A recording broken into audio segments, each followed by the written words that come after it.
Dubai में रहते हुए भी कहते हैं ना कि जब आप एक बार भगवान के साथ जुड़ जाते हो ना, आप कहीं भी हो, आपको घूम फिर के भगवान के पास आना ही पड़ता है।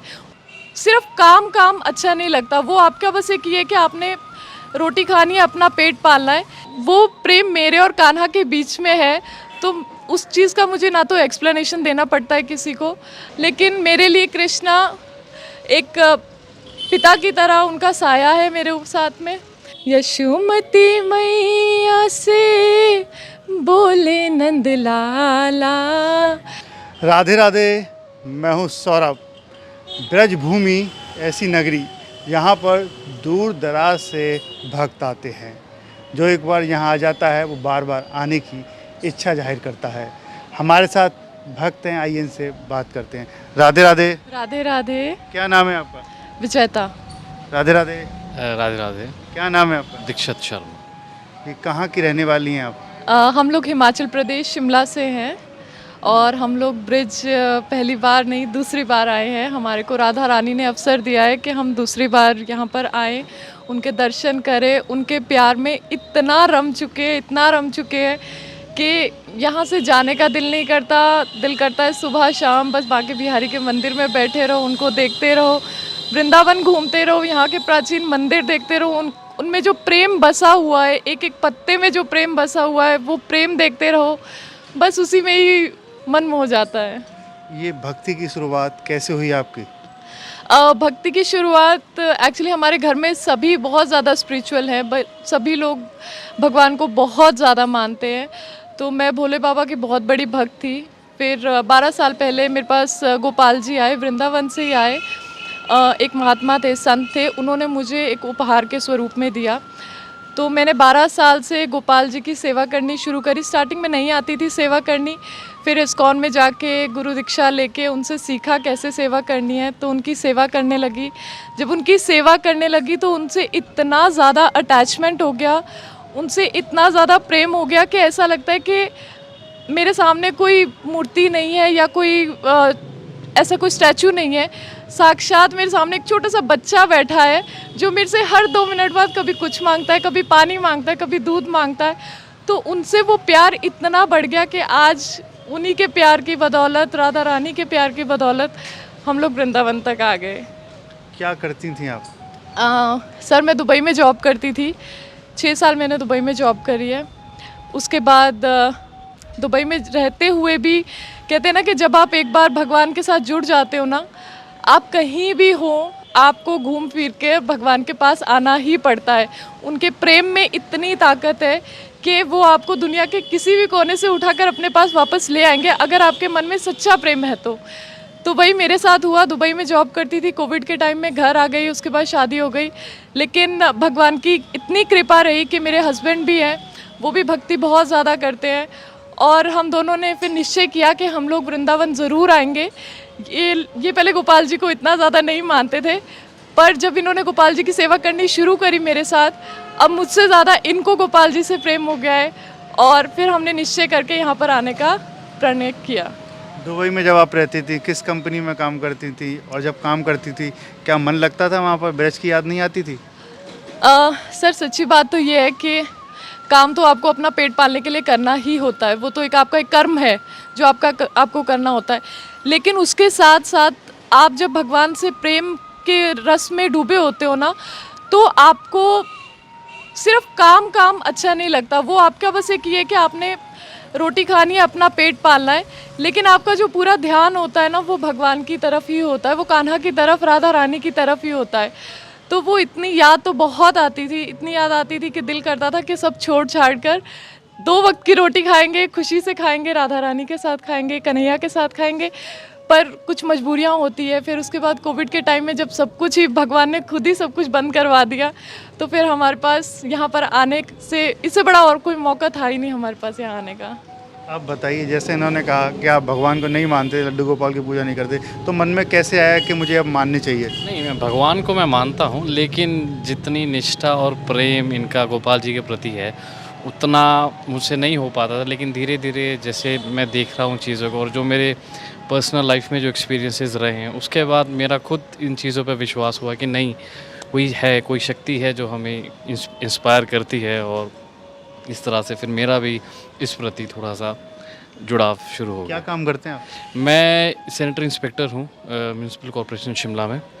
तो आमतौर पर इतना टाइम नहीं लग पाता है, लेकिन जब शाम को घर आते हैं, देखते हैं इन चीज़ों से जुड़ के, तो धीरे धीरे इन ऑफिस की लाइफ से हट के इन चीज़ों पे थोड़ा सा हो जाता है।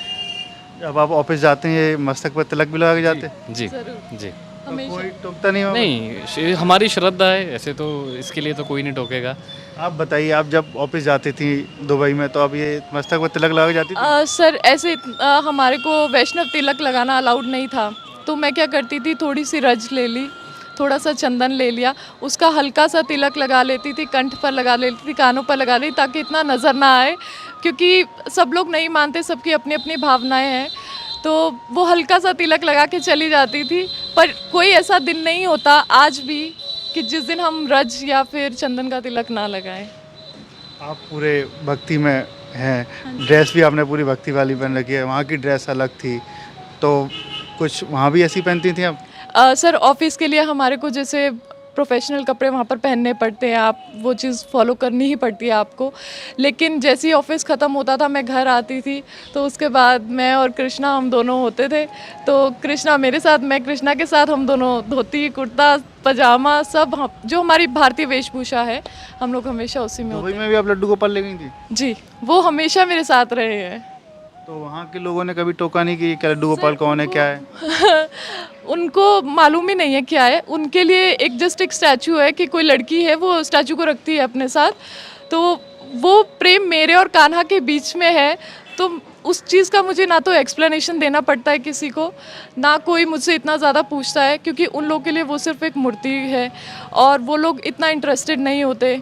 हाँ, मुझसे एक दो बार जब किसी ने पूछा तो मैंने उन्हें ज़रूर बताया, मैंने उन्हें एक्सप्लेन किया कि कौन है, क्या है, कैसे मैं इनकी सेवा करती हूँ, क्यों ये मेरे साथ है। तो जब उन लोगों को पता लगा तो वो लोग रिस्पेक्ट करने लगे उस चीज़ की। लेकिन जिनको नहीं पता वो लोग कभी कुछ नहीं बोलते थे।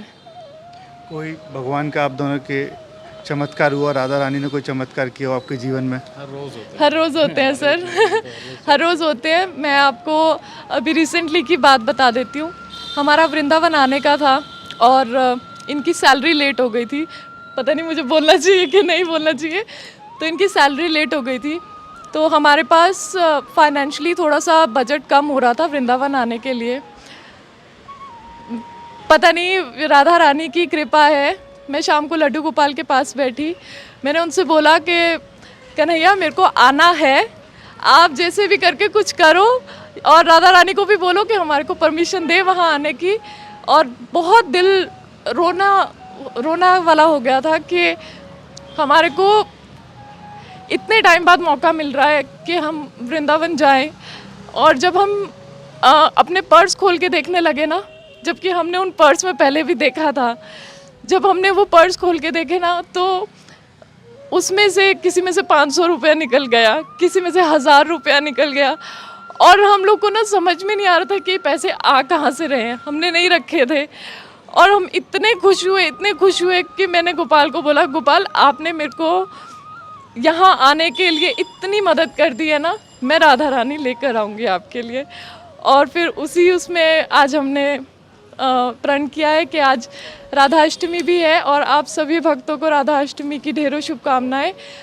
और हम यहाँ से एक राधा रानी छोटी सी अपने बाल गोपाल के साथ के लिए ज़रूर लेके जाएंगे। आप लोगों को कोई भजन याद हो जो ठाकुर जी को आप सुनाते हो दोनों? रोज़ सुनाती हूँ। यशोमती मैया से बोले नंद लाला, राधा क्यों गोरी मैं क्यों काला। बोली मुस्काती मैया सुन मेरे प्यारे, गोरी गोरी राधिका के नैन कजरारे। काली नैन वाली ने हो ऐसा जादू डाला, इसलिए काला तू इसलिए काला। यशोमती मैया से बोले नंद लाला, राधा क्यों गोरी मैं क्यों काला। बहुत सुंदर। कहाँ से सीखा ये भजन? सर मेरे को बहुत सारे कृष्णा के भजन आते हैं, क्योंकि रात को कृष्णा को सुलाते वक्त मैं उन्हें रोज़ एक नई लोरी सुनाती हूँ, तो काफ़ी सारे भजन आते हैं। क्या मानते हैं हम कृष्णा को?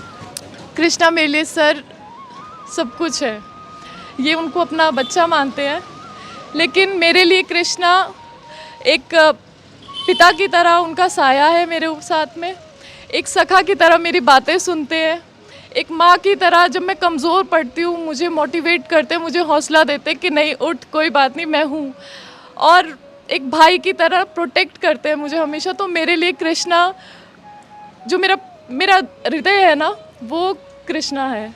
उसके अलावा मैं कृष्णा के बारे बहुत छोटी हूँ मैं ये बोलने के लिए कि कृष्णा मेरे लिए क्या है। मैं तो उनकी मात्र धूल भी बन जाऊँ तो शायद मेरे लिए इससे बड़ी और कोई बात नहीं होगी। आप भावुक भी हो गई हमसे बात करते करते। मैं हमेशा हो जाती हूँ सर, कृष्णा राधा रानी का जब भी नाम आता है तो भावुक होना एक स्वाभाविक सी चीज़ है, क्योंकि हम इंसान के उसमें जन्म लिया है हमने, हमारा इतना सौभाग्य है कि कम से कम हमें भक्ति करने का मौका मिल रहा है।